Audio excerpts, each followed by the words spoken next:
아, 반대로 쓰셨구나. 네, 그 오게티예요. 네네. 황 작가님의 인생책은 뭔가요? 라는 질문이 또 이렇게 왔습니다. 자, 인생책. 워낙 지금 뭐 한 달에 최소 2권 읽을 수 있다 얘기하시고, 실제 작가님은 제가 알기로는 일주일에 한 2-3권, 2권 정도는 읽으시는 거 알고 있어요. 일주일에. 엄청난 독서량을 갖고 계신데 인생책을 꼽자면 뭐가 있을까요? 인생책 요새 항상 몇번 소개를 했는데 저한테는 지금 저한테 인생책은 이 책인가요? 베스트셀러. 제 책은 다 인생책이고요.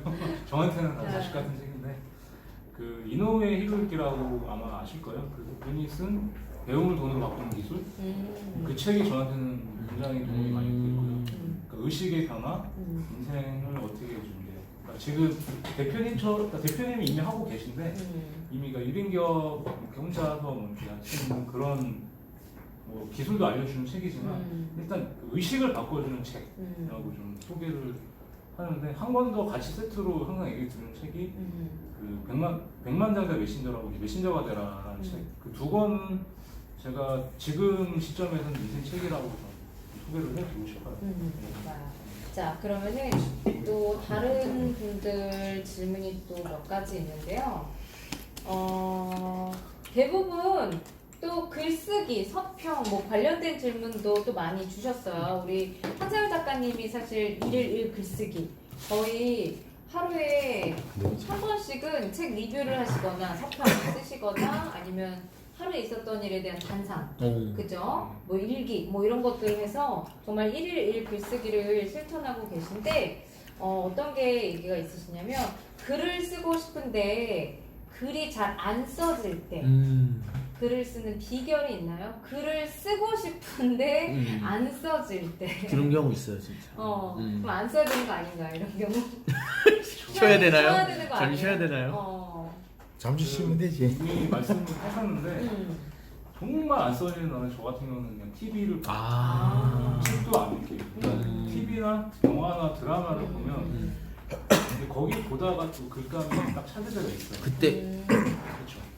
그러니까 이 드라마, 영화를 보거나 아니면 아예 산책을 가거나 아예 자거나 그러니까 밤에 늦게 안 써지면 자거나 근데 휴일에 안 써질 때는 그냥 뭐 애들하고 놀든가 아니면 그냥 혼자 걷거나 아니면 제일 많이 하는 게 드라마나 아예 안 써진다 이렇게 하는데 정말 쓰고 싶은데 안 써져요. 생각이 안 나요. 그런 날은 제일 많은 팁 하나 알려드리면 네이버에서 칼럼 하나 칼럼. 그러니까 쓰고 싶은 주제에 대한 칼럼 요리 칼럼 아니면 인생은 칼럼으로 쫙 떠요. 네네. 거기서 제목을 보고 그다음에 몇 개를 읽어보세요. 그러면 내가 오늘 이 주제에 대해서 쓰고 싶은데 안 써진다 그러면은 비슷한 글을 보면 비슷한 맥락이 좀 거기서 이제 자기 오늘 있었던 일을 넣어가지고 어떻게 주제를 이끌어낼까 그렇게 하셔도 돼요. 그리고 하나 더 정말 이게 쓰고 싶지 안 써진다. 그러니까 쉬고 싶지만 써야 된다. 그렇게 해달라면 그냥 그 책에 있는 그때 인상 깊은 구절 한 줄 쓰고 그다음에 내 생각을 쓰거나 아니면 드라마 뭐 요새 리뷰 영화 봤던 거 그냥 그런 거를 이렇게 줄거리 쓰고 감상문 그렇게라도 올리면 글이 좀 써지는데 좀 낫지 않아요? 저는 그렇게 많이 하고. 이거 혹시 글이 잘 안 써지는 분 누구신가요? 혹시 우리 네. 이제 말씀하신 건데 그 글을 안 쓸 때 TV를 보거나 산책을 하거나 말씀하셨는데 부작용이 있는 게 TV를 보면 드라마를 보면 그 다음 궁금한 개소능하다 보니까 진짜 글이 안 쓰지거든요. 근데 말씀하신 것처럼 리뷰를 쓴다든지 아니면 그 다른 칼럼을 보고 맥락을 잡아간다는 게 굉장히 공감이 되는 것 같습니다. 감사합니다. 그리고 이제 책 속에서 그런 얘기를 하셨어요. 이렇게 좀 쓸데없는 생각을 이제 내가 갖고 있을 때 산책을 좀 하게 되면 걷게 되면은 그게 좋은 사색으로 바뀐다라는 게 저는 좀 그 구절이 와닿더라고요. 그러니까 잡념, 쓸데없는 생각이 내가 걸으면서 이게 좋은 사색이 된다. 그래서 다시 한번 좀 글감도 찾게 되고 글을 또 쓸 수 있는 또 그런 방법도 되는 것 같아요. 자, 그 다음은 서평 쓸 때 아니면 블로그에서든 책의 전체적인 내용을 쓸 필요가 없나요? 와닿았던 챕터 하나만 선정해서 집중적으로 후기를 써도 괜찮은지요? 이거는 혹시 어떤 분이세요? 어떤 저으신 분이세요? 거야? 아, 여기. 준태 씨. 네, 준태님이시네요. 한번 이거 질문 조금 설명을 해주실까요? 이제 제가 항상 책을 읽고 블로그에다가 서평을 쓴다고 해놓고 못 쓴 게 되게 많거든요. 그 이유를 제가 생각해 봤더니 보통 다른 사람들 서평 쓴 거 보면은 막 책 목차부터 해가지고 중간중간에 챕터 다 찍고 글을 조금 길게 쓰더라고요. 근데 막상 내가 그렇게 쓰려니까 뭐 부담도 되고 그러는데 근데 막상 서평은 그래도 써야 되겠고 또 어떤 서평은 또 내가 와닿았던 부분만 딱 찍어서 그 부분을 집중 조명해가지고 이렇게 포스팅하는 사람도 있긴 하더라고요. 근데 어떤 방법이 좀 더 효율적인지 그리고 특히 저 같은 서평 초보자들한테는 어떤 방법이 더 좋은지 듣고 싶습니다. 일단 거꾸로 결론만 먼저 역으로 한번 여쭤볼게요. 그 우리 김태 작가님이 생각하는 네. 가장 잘 쓴 서평은 뭐라고 생각하시나요? 서평의 기준이 뭘까요? 잘 썼다는 서평이 어떤 거라고 생각하세요? 그 책에 대해 책이 말해주고 싶은 부분을 집중적으로 독자분들한테 전달해 주면서 자신의 느낌을 또 전달할 때 또 보는 사람들이 읽기 쉽게끔 쓰는 거 제가 생각하기에는 굉장히 교과서적으로 항상 저는 제가 감히 뭐 저한테 이런 질문을 하고 감사하다고 생각하는 게 서평을 잘 쓴다고 하는 거는 되게 어불성설이라고 생각해요. 저는 그래서 마지막에 하나 얘기하는 게 가장 잘 쓴 서평은 자기가 쓴 서평이에요. 자기가 쓴 글이에요. 감히 자기가 쓴 글을 누가 남이 뭐라 말하고 하는 거는 그거는 본인이 그냥 이미 그런 기준을 갖고 쓰기 때문에 이미 그 글이 그렇게 돼버려요.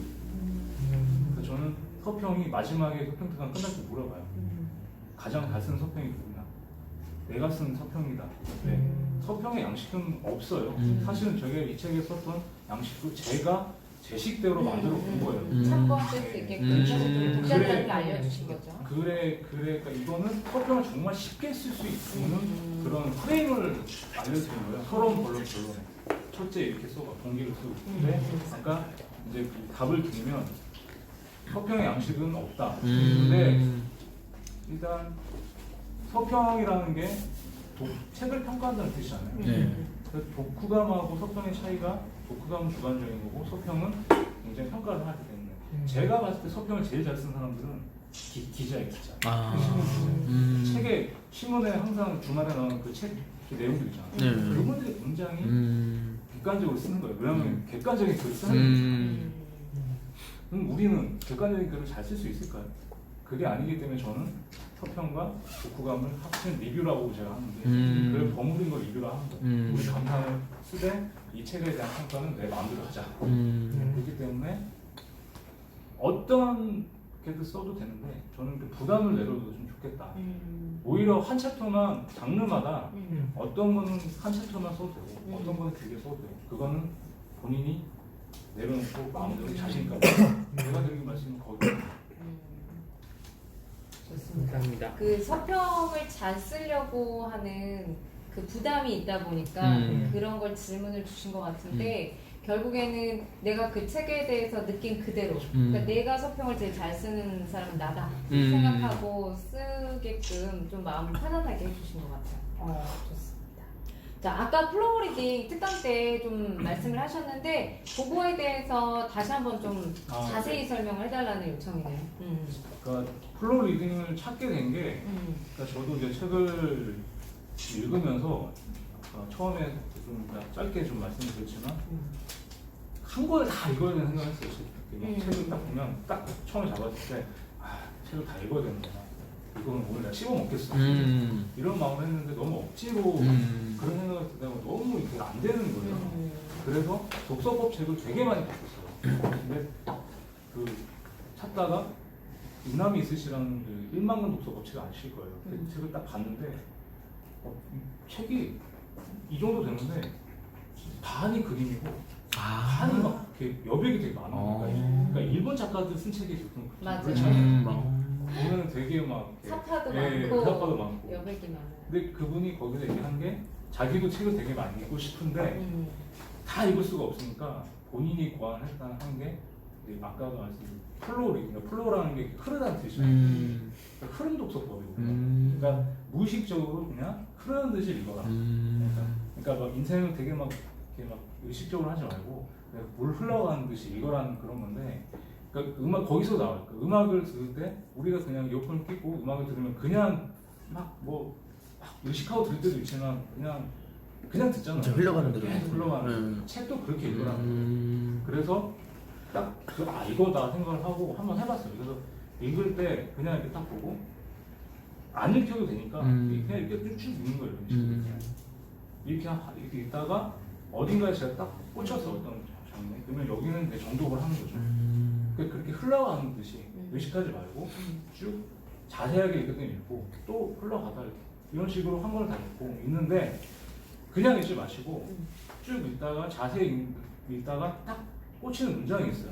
인상 깊거나 자기한테 감명 깊고, 거기는 이제 펜 꺼내서 줄 긋고 이제 또 메모하고. 그래서 저는 이제 독서 노트를 안 쓰고 책을 이제 독서 노트로 이제 여기 내용이 있는데, 그런 식으로 책을 읽을 때 다 적어요. 그래서 이렇게 되면 끝나거든요.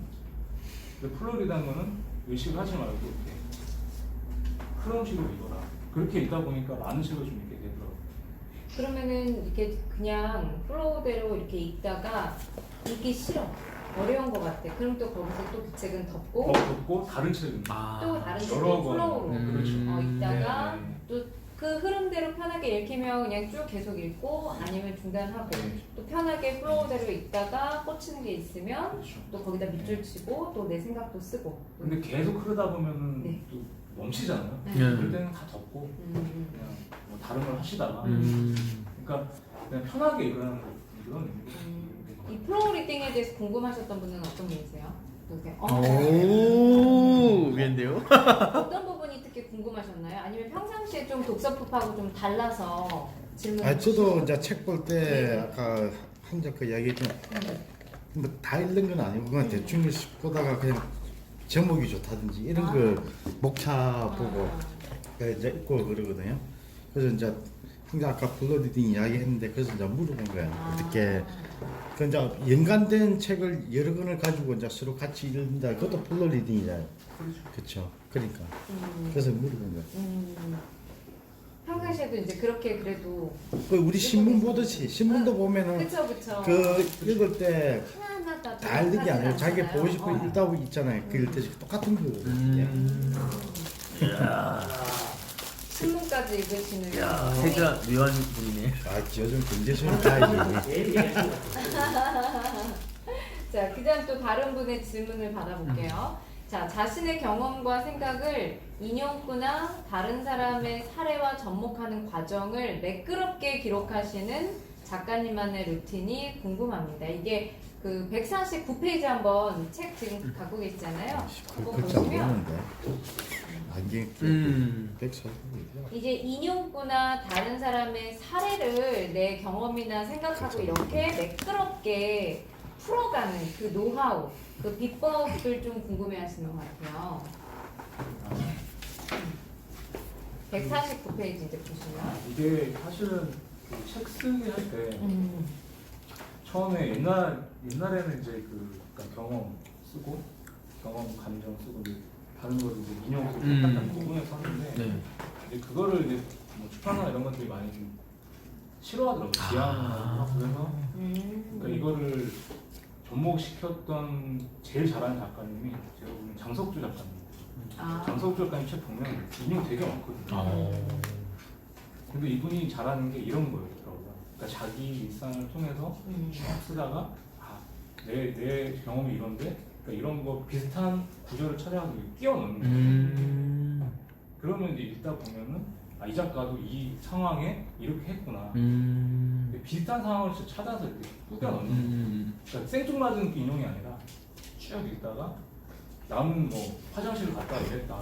근데 뭐 내가 장석주 작가의 책에서 장석주 작가 에세이에 뭐 그 사람이 화장실 갔다 이래 그런 에피소드들을 잘 읽다가 일단 쟁겨놓고 글을 쓸 때 갖고 와서 이제 치환하는 거죠. 그럼 이렇게 보는 게 그 자체가 좀 잘은 못하지만 그렇게 하는 게 좀 자연스럽게 가지 않을까. 저는 그렇게 좀 하고 있고요. 그래서 책을 읽다가 아까 그 문장이나 이런 게 있으면 저는 핸드폰 사진을 찍고 필사를 할 시간이 없으니까 찍고 폴더를 만들어서 거기다가 넣어놔요. 그 사진. 네, 그러니까 만약에 제 책이라면 지금 있는 이 폴더명을 제 책 제목으로 하고 여기서 아까 149쪽을 찍어요. 그거를 149쪽에 폴더 안에 끼워가지고. 파일명을 149쪽에 이제 넣어놓으면 나중에 이제 내가 그 문장이 어디서 봤구나. 그 폴더에 들어가면 내가 이제 어차피 필사한 것처럼 필사 노트인 게 파일화 되는 거잖아요. 네. 그럼 그 사진만 열어보면 그쪽이 나오니까 그걸 갖고 와서 펴놓고 다시 치는 거죠. 그렇게 해서 기록을 해놓고 그다음에 그거와 관련된 내 경험이나 생각을 풀어가신다는 말씀이죠. 그렇죠. 비슷한 거를 이렇게 끼워 마시는 거예요. 이 작가가 이 책에서 이런 경험을 하는 거를 했는데 내가 이런 경험과 생각을 했는데 그 비슷한 거를 치환하는 식어야 흐름이 맞는 거예요. 되게 썽뚱맞은 걸 이용을 해놓으면은 이게 딱 가다가 끊기잖아요. 그러니까 비슷한 것들을 일단 모아놓고 그 다음 내가 썼을 때 그걸 가져와서 한번 읽어보는 거예요. 이걸 써도 될까? 그렇게 좀 배치를 해놓고 이거를 이제 뒤에 넣을지 앞에 넣을지 이런 것들을 한번 생각을 해보고 그러니까 그렇게 해보면 조금 낫지 않을까. 저는 좀 그렇게 하는 편입니다. 네. 요거는 어떤 분이 혹시 지금? 제가 썼어요. 장원님이 주셨어요. 네. 평상시에 뭐 어떤 식으로 하고 계세요? 아니 저는 책을 읽고 서평 뭐 이런 리뷰 남기는 거는 이제 어렵지 않거든요. 네. 모든 책을 다 할 수 있고 전문가 역시. 그 정도는 할 수 있을 것 같은데 저에 관한 글쓰기를 이제 하려다 보니까 네. 지금 여기서도 이제 벤저스라고 네.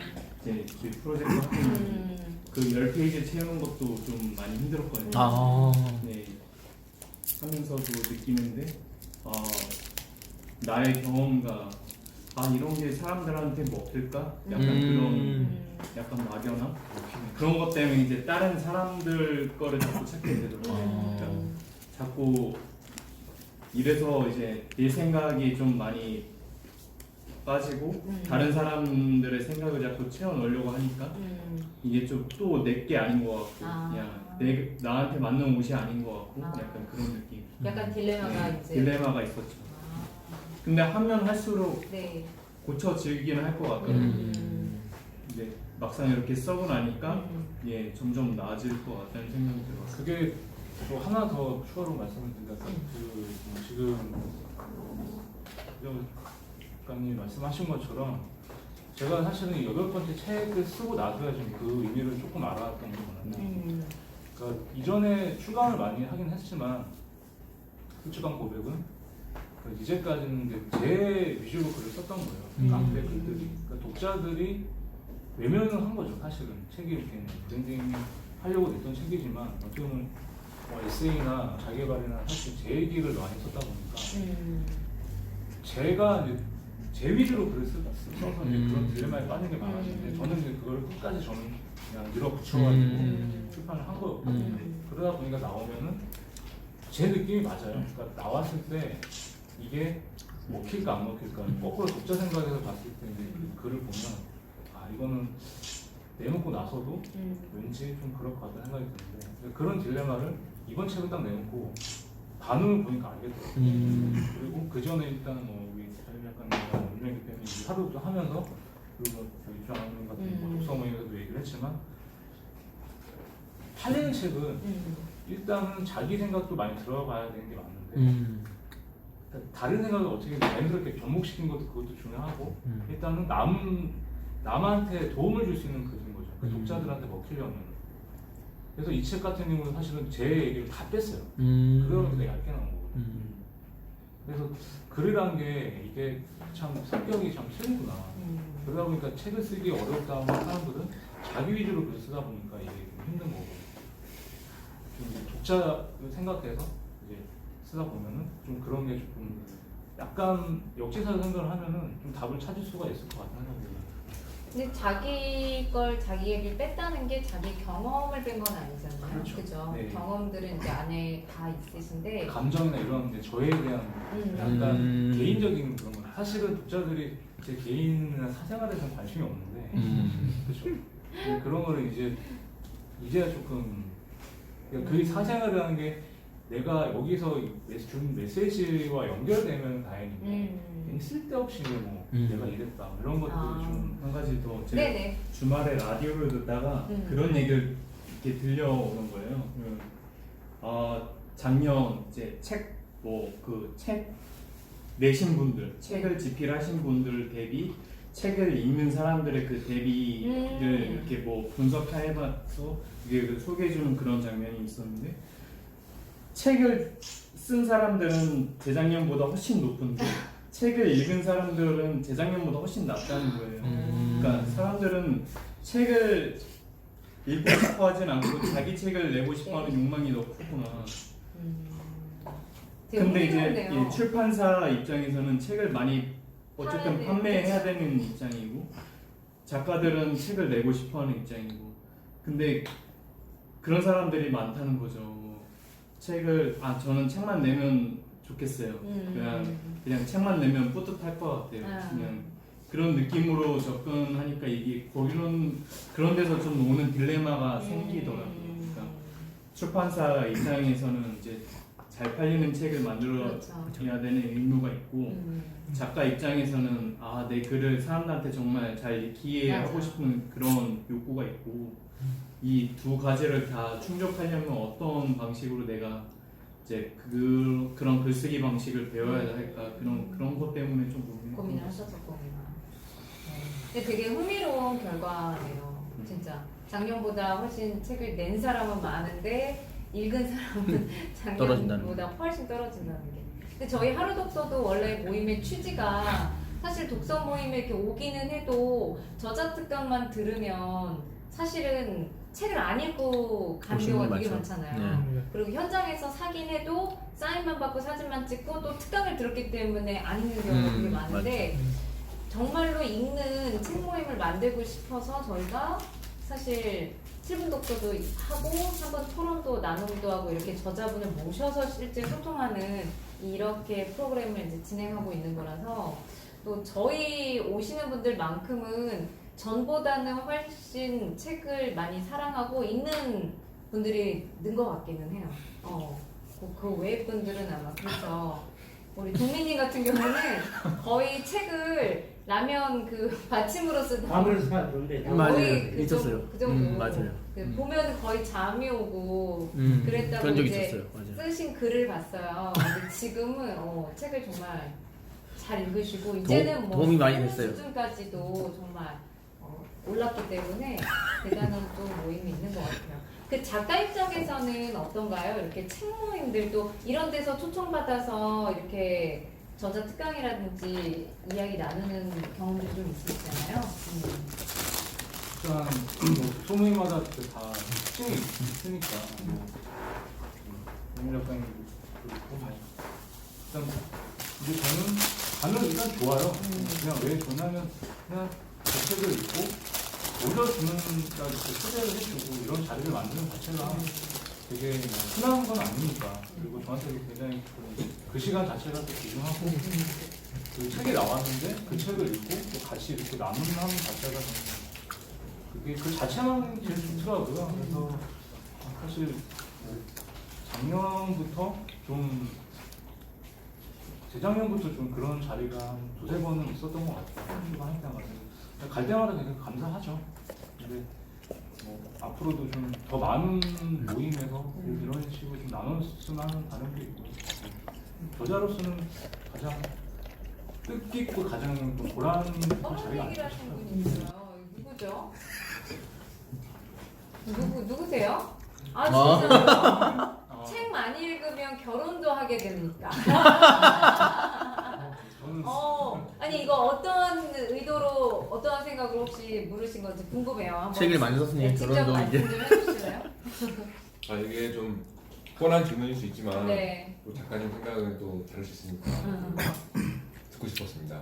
그러니까 책을 많이 읽으면 정말 결혼을 김정민 대표님 대표적으로 책 많이 예. 읽으셔가지고 아니 책은 무관하고요. 결혼 근데 완전 무관하다고 볼 수는 없고 책을 통해서 나를 돌아보고 또 상대의 입장을 돌아보고 그 간극을 맞춰나가는 이 훈련이 확실히 되니까 예전 같으면 이 사람의 이 모습에 화를 낼 수도 있고 이 사람은 아니다 하고 단정을 지을 수 있었을 텐데 그런 부분에 대해서 훨씬 더 유연해져서 더 이 사람을 지켜보고 진면목을 그 알 수 있는 그 기간이 더 있었기 때문에 또 좋은 결과가 있지 않았나 싶어요. 저 같은 경우는. 그래서 아예 무관하다 볼 수는 없을 것 같고, 그죠? 우리 작가님 생각은 어떠세요? 책을 읽고 싶으신 건가요? 결혼을 하고 싶으신 둘 다. 봐봐요, 둘 다. 근데 결혼을 하기 위해서 책을 동시에 쓰고 싶으신 거. 닭이 먼저 닭이 먼저. 네, 어떤가요? 저는 근데 사실 책에서 보니까 우리 작가님은 책 쓰실 때 완전 가족들 뒷전으로 하고 쓰셨던데. 가족에 대한 얘기가 없었어요. 네, 좀 많이 미안하다라는 고백도 있고 그랬어요. 네, 사실은 뭐 이게 제가 좋아서 항상 또 성격 성향이 네. 한번 그 꽂히고 한번 해야 하면 무조건 또 이렇게 직진하다 보니까 사실은 그 집에 뭐 그런 것 때문에 좀 많이 싸우기도 했고 좀 아내가 그만 했으면 좋겠다 한 적도 있었고 근데 그만큼 이제 희생이 좀 많이 했죠. 그래서 이제 요새는 좀 많이 도와주려고 많이 하는데 뭐 잘 보신 거고 근데 다시 이제 돌아가서 이제 이광주 작가님에 대한 답을 저는 그런 사람 알고 있어요. 책을 많이 읽어서 결혼을 한 사람. 오. 저는 아니죠. 아. 누구죠? 네. 우리도 이제 뭐 아는 분일 수도 있어요. 그 요새 뭐 재테크 하면서도 많이 하는 그 초인용 쌤, 유근용 작가. 아, 네네. 그 유근용 작가님 같은 경우가 제가 알기로는 사설에서 듣기로는 이제 그 어썸피플이라고 큰 독서 모임을 운영하고 계시죠. 운영했잖아요. 그 안에서 만난 거. 거기서 만났어요. 아. 본인이 하면서 책을 계속 읽고 많이 읽고 그 회원분 중에. 회원분이 오. 그룩하게 생겼네. 어느 분을 또 드릴까? 아, 적어놨다 벌써. 네, 그죠. 어느 분을?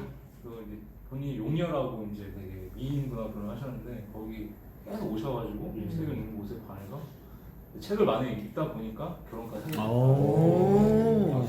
일단 독서 모임에 가셔서 오셨네요. 오셨잖아요. 여기에 누가 있을까요? 여기에서. 여기서. 하나님에 대해서 응급을 잘 해주시면 되는 가져가서 하루 독서에 오셨으니까 하루 독서 4번 오시면 거기에 또 배필을 만나지 않으니까 그래서 책 모임에서 좋은 배필을 만날 수 있다. 그리고 또 책을 좋아하고 잘 읽는 분이니까 또 좋은 사람일 가능성도 있죠. 있고 해서 꾸준히 나오시면 돼요. 저도 모임 젊은 미는 많이 스카우트 해야 저도 되겠구나. 안 돼요. 아내랑 결혼하기 전에 네. 그러니까 공통한 인사가 몇 개 없었어요. 저는 좀 감성적이지만 여자시는 좀 이성적이에요. 그러니까 약간 대표님 성격이 비슷하다 그래요. 근데 책을 좋아했어요. 그리고 또 그 삼성역 코엑스나 네. 교보문고 거기서 자주 만났어요. 오. 책을 보고 지적인 사람들이네. 그러니까. 그냥 그때도 책을 좋아하시는 그러니까 많이 읽지는 않았는데 그냥 베스트셀러 같은 거만 좀 보고 했었는데 11년 전에 뭐 시크릿 같은 거 그래서 만나면은 서점 갔다가 이제 거기가 데스코스. 책 사가지고 그냥 책 데스코스. 보고 그렇게 해서 경험이 있었던 것 같아요. 책을 좋아하는 사람하고 결혼하면 많이 낫진 않아요. 할 수 있습니다. 네, 좋습니다. 주신 질문들은 저희가 지금 다 여쭤봐서 대답을 들었고요. 그 외에 혹시 지금 또 이야기가 오고 가는 것 중에서 과정에서 또 궁금하신 점 있으면은 한번 질문을 주세요. 아까 저희 이제 유튜브로 시청을 하시는 분 중에서는 특별히 좋아하는 분야의 책이 있으신가요? 라고 아까 질문 주셔서 대답을 해주셨거든요. 그래서 혹시 뭐 따로 더 궁금하신 거 있으면 몇 가지 질문만 더 받을게요. 네. 아 저기 네. 고전 여기 넓은 것인데 저기 예전에 그 삼국지는 진짜 많이 봤거든요. 네. 어렸을 때. 그 이후로는 근데 딱히 고전이라고 할 만한 건 읽은 적이 없어요. 그래서 선뜻 이제 읽으려고 하다 보니까 뭐부터 좀 접근해야 되나 좀 고민이 좀 있어서 이렇게 처음 이제 뭐 입문자라고 해야 되나 그냥 저도 추천해 주실 만한 그 고전 몇 달 전까지는 같은 입장이었거든요. 그러니까 그때 저는 작년에 일단 권혜력에서 그 우한 그러니까 그 조윤재 작가님 네네 우한 승부사. 우한 네. 승부사랑 그 다산의 마지막 공부 다시 읽으면서 조인재 작가님 통해서 이제 고전, 그러니까 어떻게 보면 하루 독서 때문에 또 고전을 또 좋아하게 됐는데 몇 달 전까지는 똑같았어요. 저도 어릴 때 삼국지는 거의 한 30번 거기 나오는 인물을 거의 꿰차고 있어요. 뭐 초안지나 뭐 소호지 이런 서유기 이런 중국 소설들은 거의 삼국지는 뭐 조철현 강님 아시겠지만 이게 워낙 그 인물이 많이 나오고 처세나 이런 것도 도움이 많이 되잖아요.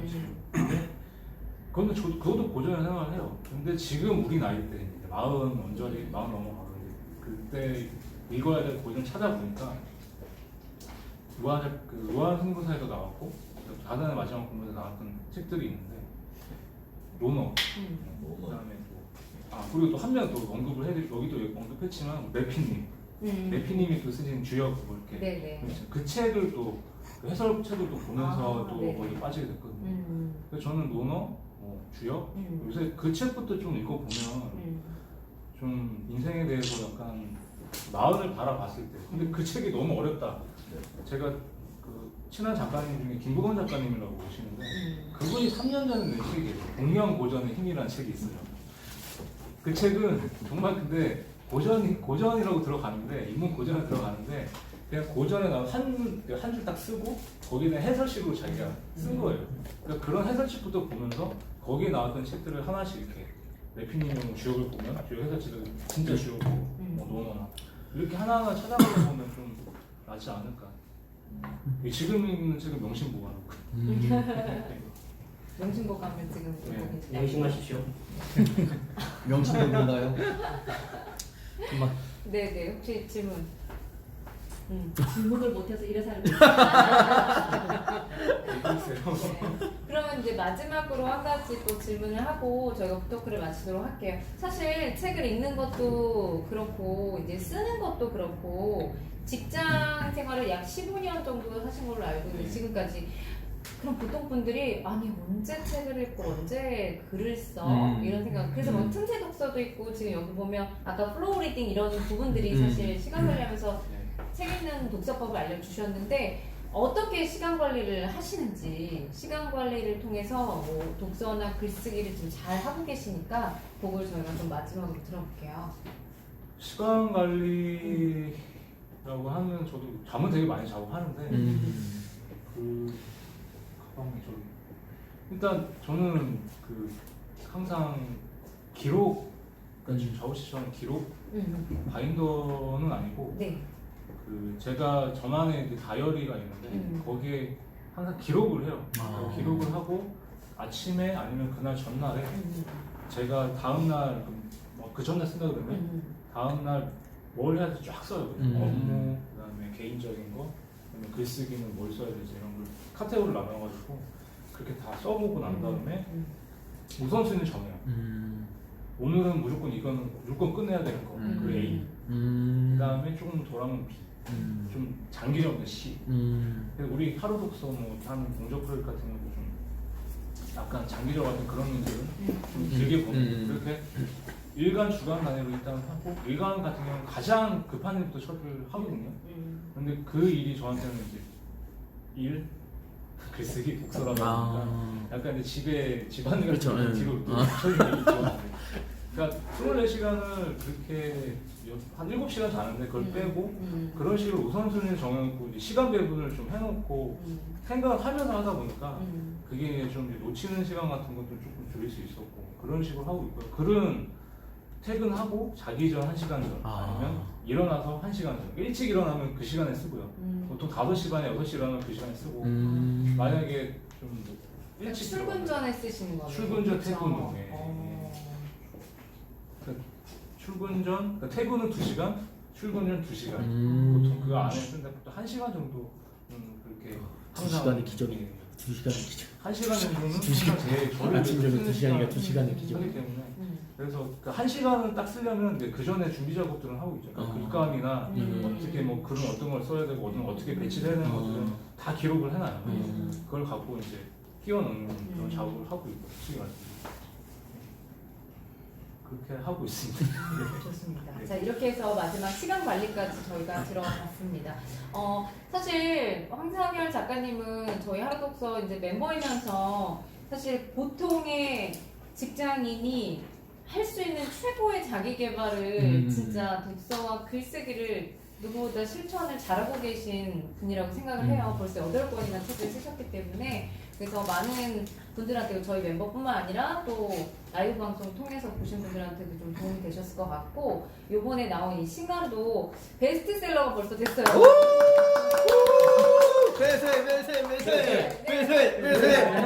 축하드리고요. 계속해서 또 더 스테디셀러가 될 수 있기를 또 저희가 기대를 하겠습니다. 자, 이렇게 해서 마치겠습니다.